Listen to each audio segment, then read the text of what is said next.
கார்குழல் கடவையே என எங்கே இழுக்கிறாய்? காழக வழியிலே கனவுகள் இறைக்கிறாய்.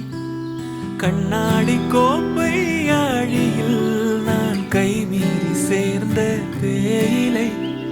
கண்ணங்கள் மூடி ஓரமாய் நீ நின்றாலே அன்றே தேவிரை.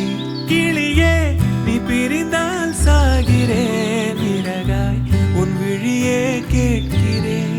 ஒளியே உன் உரசல் ஏற்கிறேன்.